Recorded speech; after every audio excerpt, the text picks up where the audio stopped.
In the following clip you're about to watch, a woman has been dealing with months of strange activity before this night even arrives. Unexplained sounds, things in her backyard that haven't sat right, the kind of accumulating strangeness that makes you start checking the security footage more carefully than you used to. And then one night, the camera gives her something to look at. The house is completely still, no one in the hallway, nothing moving anywhere in the frame.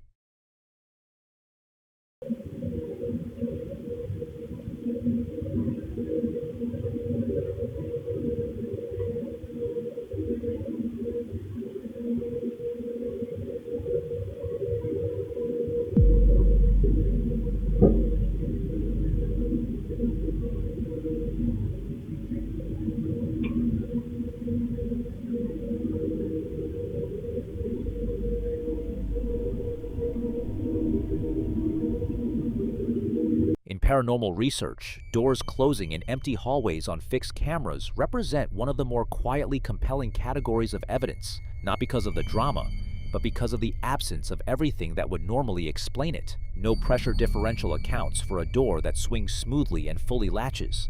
No settling floorboard moves a door from wide open to closed. What remains after those explanations are exhausted is either a mechanism no one has identified yet, or something completing a familiar action in a space it knows well. What makes this case harder to set aside than a single clip of a closing door is the months of activity that preceded it. Because in paranormal research, a visible manifestation like this rarely arrives without a buildup, and the buildup almost always starts outside at the perimeter of the property, before whatever is present works its way inward. The backyard sounds, the things she couldn't explain at the edges of the property. In that context, a door closing in the hallway isn't a starting point, it's a destination. So what do you think? Is something that has been circling that property for months finally making its way inside? Or is there another explanation for a door that latches itself closed in an empty hallway in the middle of the night?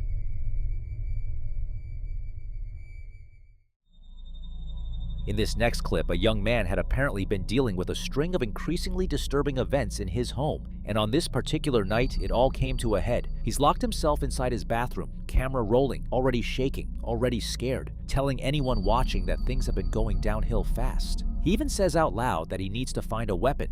That alone should tell you something about the state he's in. Watch.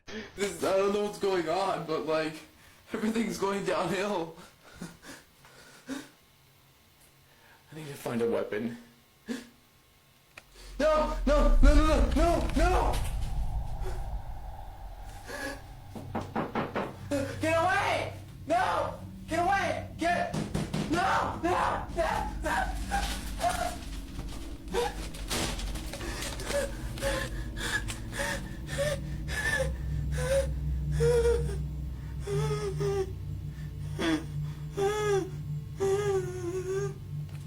Find a way out of here.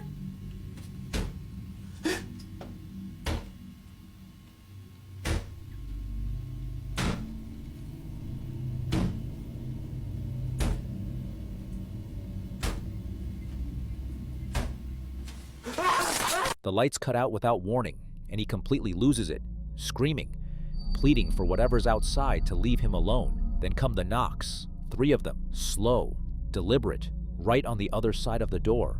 What follows is a violent barrage of banging so loud and relentless, it sounds less like knocking and more like something trying to tear its way through.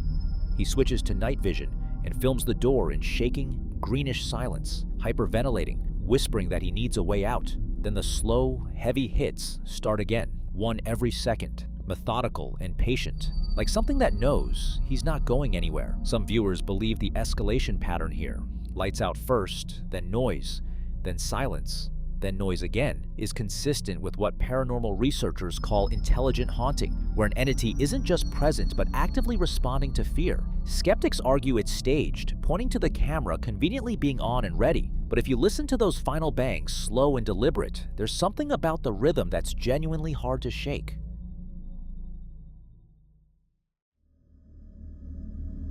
In this next clip, a man is inside his home late at night, and from the first second of the footage, something is already wrong. A relentless, high-pitched wailing filling the space with no visible source.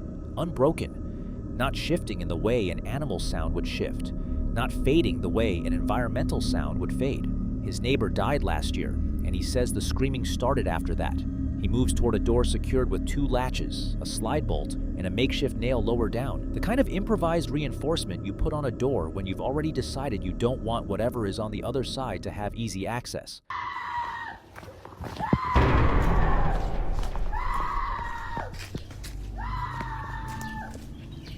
Oi.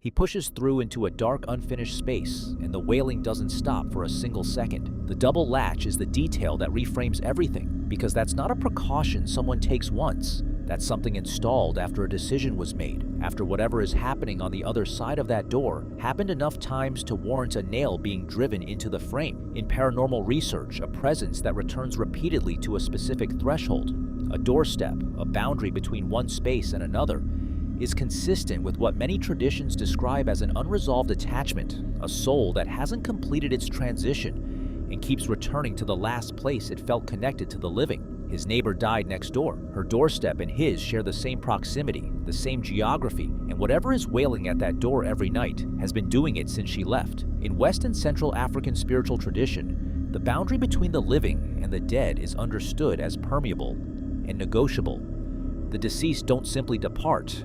They remain oriented toward the community they belong to, and a soul with unfinished business or an unresolved connection to the living will return to familiar thresholds, sometimes for years, until something releases it. The sound in this clip carries that quality, continuous, mournful, not reactive, as if it has been going long before he picked up the camera and will continue long after he puts it down. So what do you think?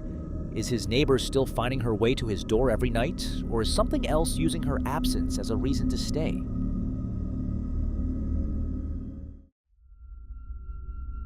In this next clip, a woman's sister has started recording the bedroom after the light came on by itself, because that's apparently not the first strange thing to happen in this particular room. Most of the activity in the house has been concentrating here, and tonight something finally felt worth documenting.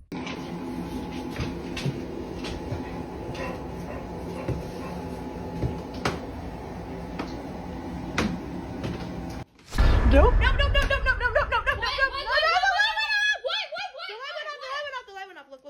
The light cuts out completely without warning, plunging the room into total darkness, and the reaction is immediate. Screaming, running, the camera becoming a blur of walls and floors. No, no, no, giving way to why, and what sounds like a direct address to whatever just did that.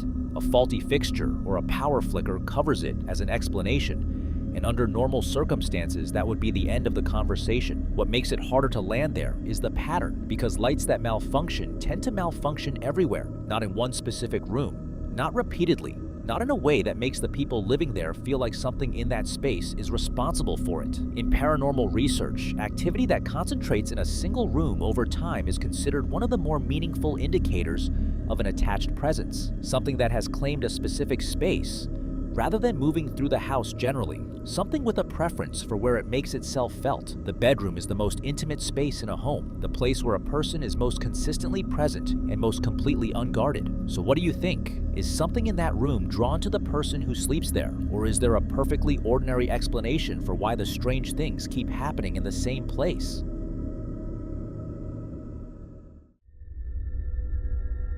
In this next clip, a man came home early from a family beach trip in Cape Cod. Everyone else still out, house completely empty, and after their shower, found something moving that shouldn't be. The door at the bottom of the stairs is already doing it before anyone gets close to it. Slow and rhythmic, no gust, no slam, just quiet movement in an otherwise completely still house.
skeptics reach for a draft immediately, and it's the obvious first answer. But drafts don't reverse direction, they push, they don't pull back. And whatever is moving that door is doing both. Repetitive motion of this kind is usually associated with residual haunting, a presence or an imprint of past energy caught in a loop, replaying the same action indefinitely with no awareness of anything around it. The distinction between residual and intelligent haunting matters here, because residual energy isn't responding to the person filming. It was doing this before they came downstairs, and would keep doing it if they left. It doesn't need an audience. What makes the timing worth noting is that the house was full of family until today, and the moment one person comes home alone, this is what's waiting. In paranormal theory, certain presences remain dormant in occupied, busy spaces and become active the moment a location goes quiet, as if the noise of daily life suppresses something that solitude lets back in. The Cape Cod coastline carries its own weight in that regard, a region with centuries of maritime history, shipwrecks, and the kind of accumulated human loss that researchers often associate with locations where residual energy runs deep. So what do you think? Did something in that house wait for everyone to leave before making its move? Or is there a draft in that stairwell that somehow learned to change its mind?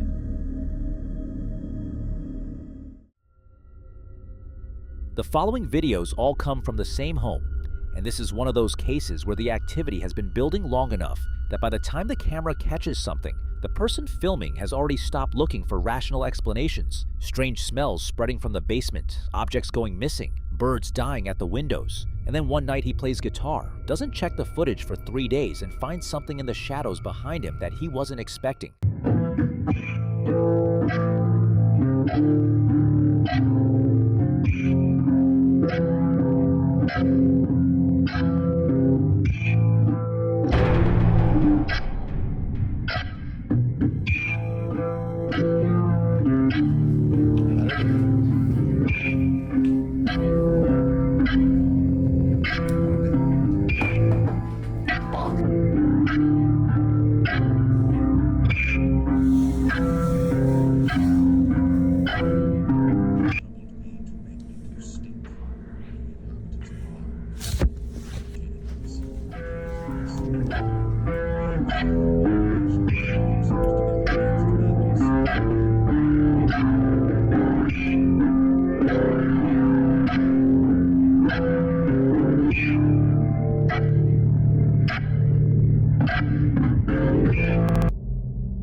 A pale face-like shape is visible over his left shoulder as he plays, and buried in the audio from a night he slept through is a Class A EVP, a voice so clear it requires no interpretation, unhurried, male, whispering "your fire's dying," from a source no one has been able to identify. A Class A EVP is the highest classification in electronic voice phenomenon research, reserved for captures that are immediately intelligible without any enhancement or interpretation. That particular phrase isn't random noise. It reads as directed, aware, and specific to the person in that room. In paranormal research, EVPs that deliver targeted messages rather than ambient sound fragments are considered indicators of an intelligent presence, one that is not only aware of the living person sharing that space, but is communicating with them deliberately. Things escalated.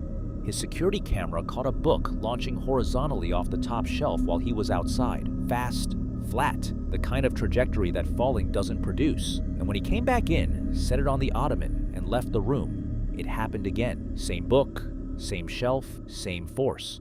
That book was a Bible.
His dog had refused to go outside at all, planting itself at the basement door instead, which in paranormal research carries more weight than the flying book, because a dog's refusal to leave a specific threshold points towards something localized and present rather than ambient. An animal making a decision about where it needs to stay. In documented cases of intelligent haunting, researchers have noted that certain presences demonstrate an awareness of sacred objects, targeting them specifically, returning to them repeatedly, as if the object itself represents something the presence wants to engage with or disrupt. A Bible thrown twice from the same shelf in a house where bones and teeth were found in the basement is not a combination that sits easily. The third clip is the quietest of the set and somehow the most unsettling. No one is home, the camera is still running, and in the zoomed view of the end table, a bookmark lifts vertically out of that same Bible, rises an inch or two into the air, and drops back onto the cover.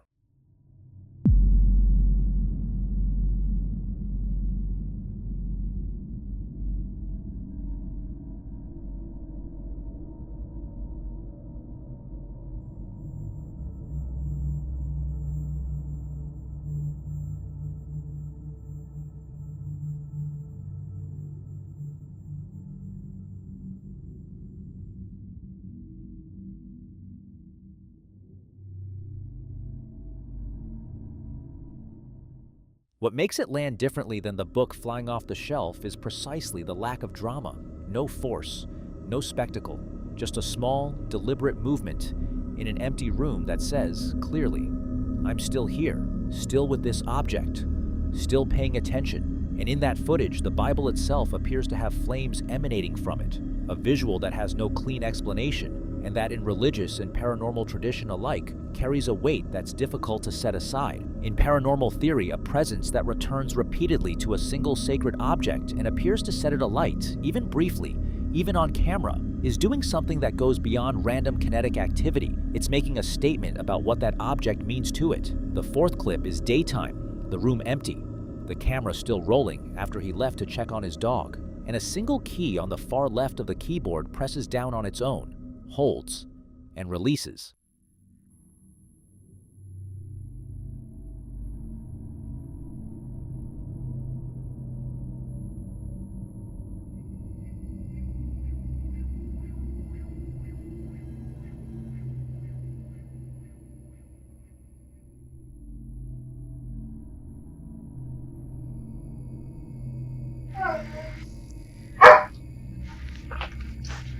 You okay?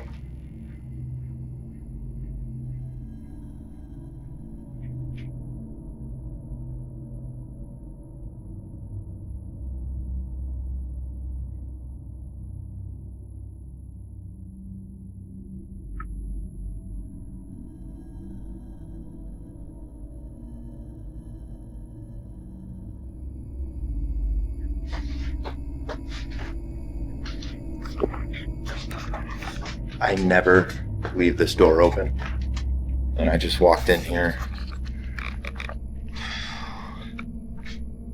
This motherfucker is wide open.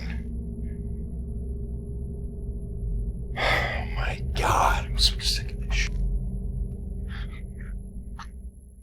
One note. low, deliberate, echoing in an empty room directly above a basement where he found bones and teeth, a basement door that keeps opening on its own, a smell of decay that hits him every time it does. In paranormal research, audio phenomena, a voice in the night, a single note played in an empty room, are sometimes interpreted as a presence attempting communication through whatever medium is available in the space.